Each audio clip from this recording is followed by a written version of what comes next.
Dans le milieu du système solaire, le Soleil expulse une énorme éruption qui se dirige vers les autres planètes.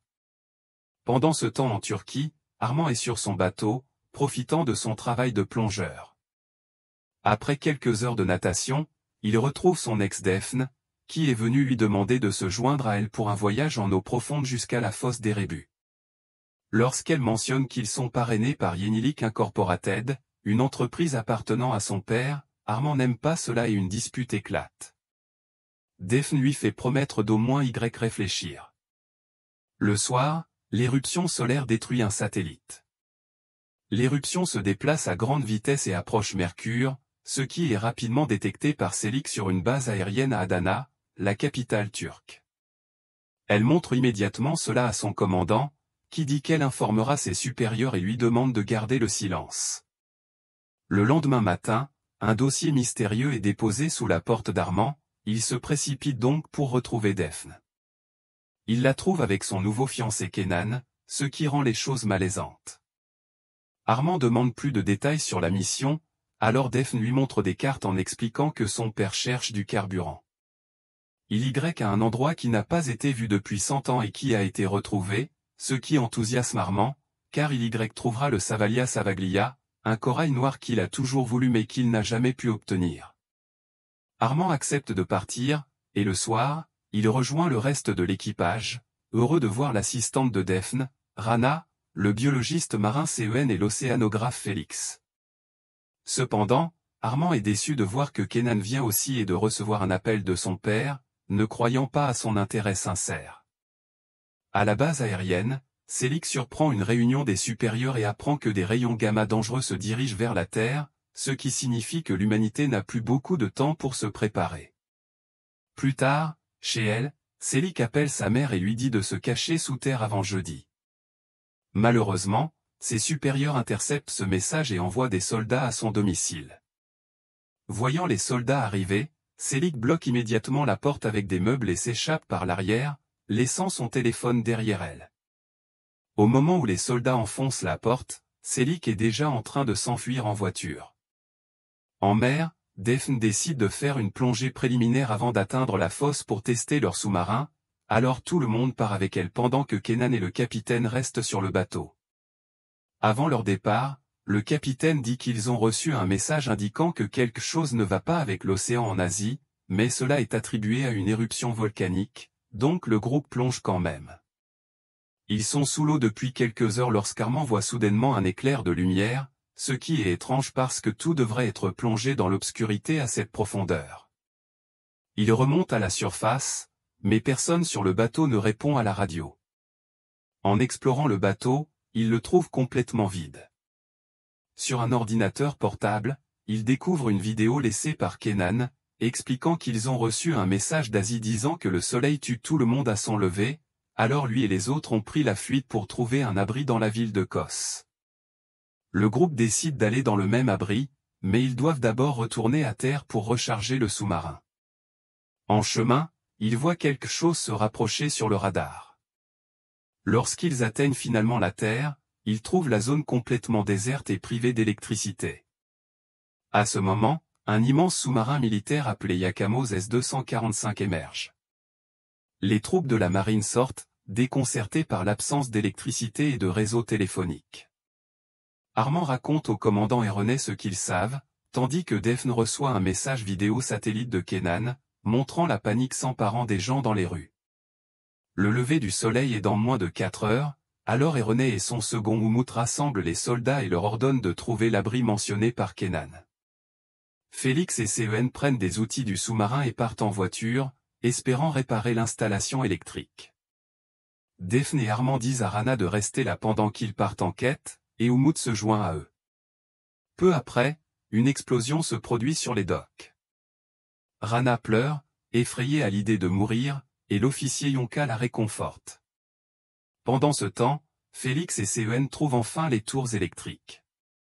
L'endroit est en désordre, avec des câbles électriques brûlés et des étincelles partout, mais ils décident d'essayer quand même. Cen tremble et Taj a du mal à se concentrer, ce qui s'explique bientôt par un sac qui tombe de sa poche. Il s'avère qu'il prend des stimulants illégaux, donc Félix prend le relais pour effectuer les réparations. Le groupe d'Armand arrive à Kos, où il trouve un incendie et des corps sur le sol. Tous sont morts, brûlés de l'intérieur. En suivant la vidéo de Kenan, ils entrent dans l'église, qui est aussi pleine de corps. Les officiers trouvent un homme enfermé dans une chambre forte bancaire, murmurant en grec ancien. Armand le comprend et apprend que l'homme a survécu parce qu'il était sous terre et que l'endroit était en plomb. Il ne cesse de répéter que tout le monde a tort. Un officier médical déclare que l'homme a une hémorragie interne et une respiration faible, alors Oumout lui tire dessus par miséricorde. Furieux, Armand s'énerve contre Oumout, qui se contente de dire qu'il a fait cela pour lui éviter de souffrir. Les officiers décident de retourner au dock et de se cacher dans le sous-marin. Daphne veut toujours trouver Kenan, alors Oumout leur donne 30 minutes pour revenir avant que le sous-marin ne plonge. Une sirène d'évacuation se déclenche, indiquant un refuge à Tigaki. Daphne et Armand s'y rendent pour trouver l'abri également rempli de corps, y compris celui de Kenan. Il récupère son téléphone et regarde sa dernière vidéo, où l'on voit tous les réfugiés brûlés de l'intérieur. Le soleil se lève bientôt, alors il court vers les docks.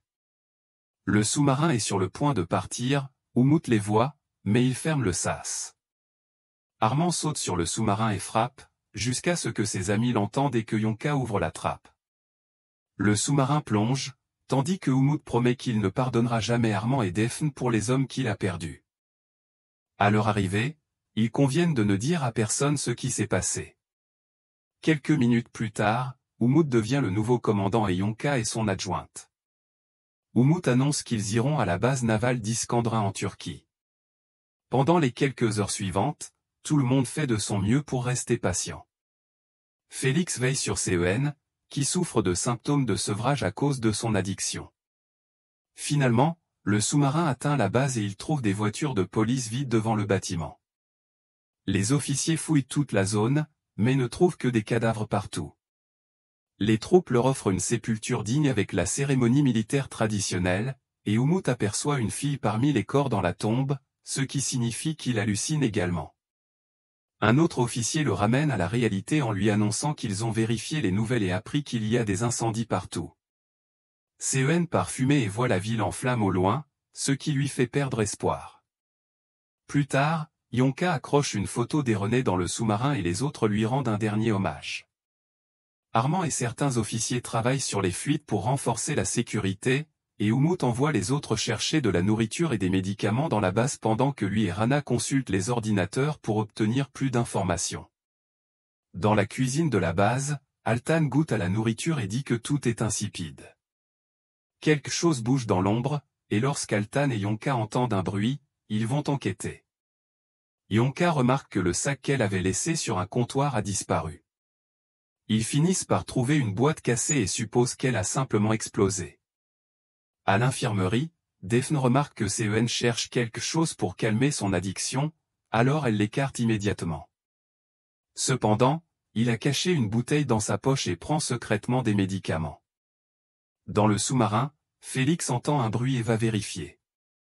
Lorsqu'il trouve une lampe torche abandonnée, une femme mystérieuse le pousse soudainement et s'enfuit. Félix tente de l'arrêter, mais il se fait à nouveau repousser.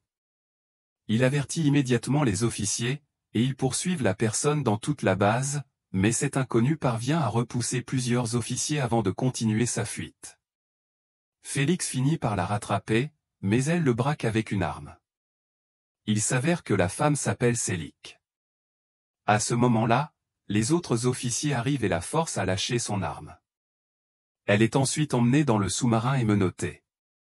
Se souvenant de ce que Baris a dit, Félix regarde autour de lui et trouve des boîtes vides dans les conduits d'aération, confirmant que Selik se cachait depuis le début et volait de la nourriture. Oumout hurle sur Selik en exigeant des explications et s'apprête à lui faire du mal pour la faire parler, mais à ce moment-là, Félix trouve son uniforme dans les conduits et le lui apporte. Selik finit par révéler son identité et explique qu'elle a cherché un abri après avoir entendu ses supérieurs parler de l'éruption solaire. En se cachant dans les conduits, elle a beaucoup appris sur les personnalités de chacun en les observant et mentionne que Yonka a failli faire échouer la mission de plongée. Elle ajoute aussi qu'Erené pourrait être un traître, car il essayait de communiquer avec quelqu'un à l'extérieur du sous-marin sans en parler à personne. Yonka et Umut se précipitent dans la cabine des Renets et trouvent un compartiment caché contenant le journal du commandant. Tous les noms du groupe d'Armand y sont inscrits avec la mention « sans affiliation », sauf celui de Daphne, qui est accompagné de points d'interrogation. Le duo montre la liste à Selik, qui leur conseille de surveiller Daphne et de ne pas éveiller ses soupçons. Pendant ce temps, Daphne entre secrètement dans la base navale et branche son téléphone satellite pour tenter de se connecter aux ordinateurs, sans succès. Quelques minutes plus tard, Umut est informé que 2 officiers sont malades, et Armand réalise qu'il s'agit des 2 fossoyeurs. Il consulte CEN, qui est l'expert, et il fait une petite expérience. La nourriture qu'ils ont prise dans la base a un goût de papier, tandis que celle qu'ils avaient déjà dans le sous-marin a un goût normal. CEN conclut que le soleil a altéré la structure carbonée des aliments. Cela signifie que toutes les provisions qu'ils ont prises sont inutilisables, et que la bonne nourriture ne leur durera qu'une semaine. CEN souligne que la nourriture fraîche et celle en sachet sont mauvaises, mais qu'ils devraient chercher des conserves, car le métal a peut-être protégé leur contenu. Après avoir envoyé les troupes fouiller chaque recoin pour trouver des conserves, Umut accepte de libérer Selik en échange de son aide. Selik accède aux ordinateurs de la base et entend un message en espagnol. Il y a beaucoup d'interférences, et la seule partie qu'elle comprend est « que Dieu nous protège tous ». Ensuite, Selik pirate le dossier de Daphne et découvre qu'elle a fait des recherches sur les habitats en eau profonde pour l'organisation militaire NATO. Il semble que Daphne était au courant de la situation solaire avant qu'elle ne se produise. Pendant ce temps, Yonka discute avec Daphne et tente de se lier d'amitié avec elle pour en apprendre plus, mais Daphne comprend qu'elle est interrogée et met rapidement fin à la conversation. Quelques minutes plus tard, le groupe voit un avion passer au-dessus d'eux. Alors que Selik utilise les ordinateurs de la base pour le localiser, la radio capte une conversation entre des Russes qui tentent d'entrer en contact avec la station spatiale. Une fois la transmission terminée, Selik reprend le suivi de l'avion et remarque qu'Umut note un numéro. Entre-temps, le groupe d'Armand trouve un entrepôt rempli de conserves, mais en les goûtant, ils découvrent qu'elles sont aussi avariées. Peu après, les troupes reviennent et confirment qu'elles ont obtenu le même résultat en ville. Le groupe se rassemble dans la salle informatique où Selik suit l'avion. Armand observe sa trajectoire et conclut qu'ils essaient de fuir le soleil en volant vers l'ouest. Il pense qu'ils devraient entrer en contact avec l'avion et s'allier avec eux, mais Umut craint qu'ils ne soient des ennemis et menace d'abattre l'avion si quelqu'un tente de le contacter. Le sous-marin annonce finalement leur départ, mais CEN décide de rester, car son addiction le ronge et même Daphne ne parvient pas à le faire changer d'avis. Plus tard, dans le sous-marin, Daphne a une crise de culpabilité. Rana commence à souffrir de claustrophobie, alors Umut l'aide à se calmer et partage un verre avec elle, admettant qu'elle lui rappelle sa fille décédée. Après le départ du sous-marin, le soleil se lève et CEN marche vers les vagues pour attendre la fin. Le groupe attend toute une journée, une fois la nuit tombée, le sous-marin refait surface. Il trouve CEN mort sur la plage et ses amis lui rendent hommage. Pendant ce temps, Selik utilise à nouveau l'ordinateur et localise l'avion en Bulgarie. Il y a plusieurs barrages dans cette région, alors il suppose qu'il pourrait y avoir un bunker de l'eau point et point A point N sous l'eau. À ce moment-là, un autre message en espagnol arrive, indiquant que les survivants peuvent se réfugier dans la mine de Gijón en Espagne et donnant des coordonnées. Umut rassemble tous les officiers et annonce qu'ils se rendront en Bulgarie, car un bunker militaire sera plus sûr qu'une mine. Daphne s'inquiète qu'Umut devienne un dictateur qui prend des décisions pour tout le monde et s'inquiète de toutes les armes qu'ils emmènent à bord. Après le départ du sous-marin, Umut consulte à nouveau le journal des Renets et trouve un bout de papier caché avec un code, un combat éclaté. Après avoir échangé quelques coups, Selik parvient à projeter Altan au sol et à l'étrangler jusqu'à ce qu'il perde connaissance. Ensuite, elle trouve enfin l'ordinateur de Daphne et commence à parcourir ses messages. Quelqu'un lui avait dit de se taire et de ne faire confiance à personne, mais elle ignorait tout du signal de détresse. De retour à l'équipe d'exploration, ils arrivent aux mines et découvrent que l'ascenseur ne peut transporter que 5 personnes, ce qui les oblige à se séparer. Leur arrivée est repérée par les caméras de sécurité et, après leur descente, le groupe resté à l'entrée ne parvient plus à rappeler l'ascenseur. Dans les tunnels de la mine, un survivant surgit et prend un officier en otage. Armand tente de le raisonner, mais soudain, d'autres survivants apparaissent et les encerclent, révélant qu'ils sont tous des mineurs. Il s'avère qu'ils ont envoyé un faux message parce que personne ne serait venu s'ils avaient simplement demandé de l'aide. Armand veut toujours négocier, mais Umut ouvre immédiatement le feu. Les deux camps commencent à se battre, et l'otage est tué. À l'entrée, Félix trouve la salle de contrôle et découvre que quelqu'un a sectionné les câbles de l'ascenseur, ce qui signifie qu'il lui faudra du temps pour les réparer. En entendant les coups de feu, Yonka enfile des gants et décide de descendre en glissant le long des câbles de l'ascenseur. Alors que le combat fait rage et que les pertes s'accumulent des deux côtés, Daphne s'enfonce dans un tunnel et découvre un tas de corps mutilés. Les mineurs sont en réalité des cannibales et se nourrissent des survivants qui tombent dans leur piège. Un homme s'approche d'elle, alors Daphne se cache parmi les cadavres et casse une ampoule avant de couvrir la bouche d'un mourant pour l'empêcher de crier. Une lampe torche finit par la repérer, mais il ne s'agit que de Yonka. Désespérée, Daphne veut libérer le survivant, mais le bruit attire un mineur.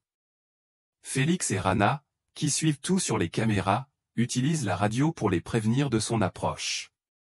Les deux femmes réagissent à temps et, après une lutte acharnée, elles l'empalent pour l'éliminer. Dans la salle principale, Umut est sur le point de se faire tuer, mais il récupère son arme à temps et abat son assaillant. Il tire ensuite en l'air pour effrayer les mineurs restants et sauve Armand, qui était dépassé par les événements. Tout le monde se retrouve ensuite à l'ascenseur, mais Félix leur annonce qu'il ne peut pas le réparer. Ils parviennent tout de même à verrouiller les portes pour empêcher les mineurs de les suivre. Armand explore la pièce et trouve un autre mécanisme qui active l'ascenseur. Il y place une pioche pour maintenir le bouton enfoncé, puis court s'accrocher à l'ascenseur alors qu'il commence à monter. Les mineurs parviennent alors à enfoncer la porte et attendent le retour de l'ascenseur pour poursuivre la chasse. Le groupe se précipite vers les voitures et part immédiatement, mais le véhicule de Daphne et Armand est sans clé, les empêchant de suivre. À ce moment-là, les mineurs sortent, forçant le duo à s'enfuir en courant.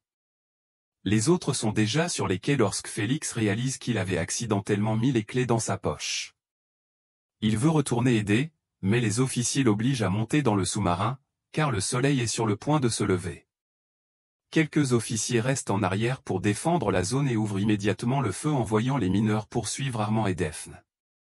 La plupart des cannibales sont abattus, mais Daphne trébuche et l'un d'eux parvient à la prendre en otage. Umut refuse toujours de négocier et commence à tirer, mais il n'est pas assez rapide et un mineur poignarde Daphne dans le dos avant d'être lui aussi abattu. Armand s'effondre et serre le corps de Daphne alors qu'elle meurt dans ses bras, refusant de la laisser derrière lui. Les officiers sont obligés de l'assommer et de le traîner jusqu'au sous-marin avant que le soleil ne se lève. À bord, Yonka ordonne à tout le monde de mettre le cap sur la Norvège pendant qu'Umut continue d'essayer d'accéder au dossier des Rennais. Après plusieurs tentatives ratées, il finit par deviner le mot de passe et découvre les ordres de mission, réalisant qu'ils ont été trompés. On leur avait dit au départ qu'il s'agissait d'un exercice ordonné par l'O.T.A.N et qu'ils avaient trouvé le sous-marin d'Armand par hasard, mais tout était planifié depuis le début. Et René savait depuis toujours qu'il s'agissait d'une mission de recherche et de sauvetage, et le véritable objectif était de sauver Daphne à cause de ses connaissances sur l'habitat sous-marin. Umut en conclut que l'O.T.A.N était au courant de cette catastrophe bien avant tout le monde et qu'ils avaient tout mis en œuvre pour se sauver à tout prix. Soudain, Armand fait irruption dans la salle et attaque volontairement Umut, cherchant une réaction. Les autres officiers le retiennent alors qu'il hurle qu'il veut que tout cela prenne fin. Au lieu de l'éliminer, Umut ordonne à ses hommes de l'enfermer. Voyant cela, Félix et Rana refusent de poursuivre les préparatifs des semences à moins qu'Armand ne soit libéré, mais Umut répond simplement qu'ils ne seront pas nourris alors. Dans la pièce où il est menotté, Armand entend des officiers dire que 2 tubes lance-torpilles sont vides. Pendant ce temps, Altan tente de faire avancer le travail sur les semences, mais personne ne sait comment appliquer ces méthodes alternatives. Félix va voir Armand et lui raconte la version qu'Umut répand. Armand demande alors à parler à Yonka. Lorsqu'elle arrive, Yonka lui révèle qu'elle a pris les plaques d'identification de Daphne et les lui donne. Armand partage ensuite sa théorie, la secousse de l'autre jour, qu'Umut avait qualifiée de test, était en réalité due aux torpilles manquantes. Le lest avant avait aussi été recalibré, ce qui n'a aucun sens. Il pense qu'Umut sabote toute la mission pour prendre le pouvoir. Yonka refuse d'y croire, alors Armand lui demande d'envoyer Umut. Quand Umut arrive, il libère Armand et lui donne même de la nourriture. Armand ne coopère pas immédiatement, ce qui pousse Umut à perdre son sang-froid et à crier en partageant toutes les horreurs qu'il a vues en temps de guerre, affirmant qu'il ne veut pas revivre cela. Finalement, Armand propose un marché, si Umut veut que Félix et Rana travaillent sur les semences, il doit laisser 2 hommes derrière pour compenser la perte de Cen et Daphne. Au départ, Umut refuse, mais lorsqu'Armand évoque les missiles disparus, il le fait chanter pour le forcer à accepter. Cependant, Armand revient sur sa décision et révèle que toute leur conversation a été diffusée dans le sous-marin, exposant ainsi la véritable nature d'Umut. Furieux, ce dernier sort son arme et hurle qu'il a tout fait pour eux, mais personne ne le prend au sérieux. Umut tend alors son arme à un officier et lui demande de choisir qui abattre, Armand ou lui. L'officier perd pied, ne sachant plus qui croire, mais Armand s'avance et prononce un discours qui l'apaise. Après qu'Umut a été enfermé, les troupes saluent Yonka comme leur nouvelle commandante. Selik est alors chargé de pirater l'ordinateur pour découvrir la vérité sur les messages des Renais. Le sous-marin suivait Daphne depuis le début, car l'eau pointe et point à point N avait ordonné à René de sauver l'équipe avant l'incident solaire. Il trouve aussi des coordonnées dans l'océan Indien et un numéro de téléphone. Lorsqu'ils arrivent en Norvège, Yonka utilise le téléphone satellite de Daphne pour appeler ce numéro. Celui qui décroche est Asile, le père d'Armand, vêtu d'une combinaison d'astronaute et caché dans un endroit rempli de culture. Asile admet qu'il a donné une fausse mission à Daphne pour embarquer Armand et le sauver. Avant de raccrocher, il lui dit de se rendre aux coordonnées en Inde, car un nouveau monde l'attend là-bas.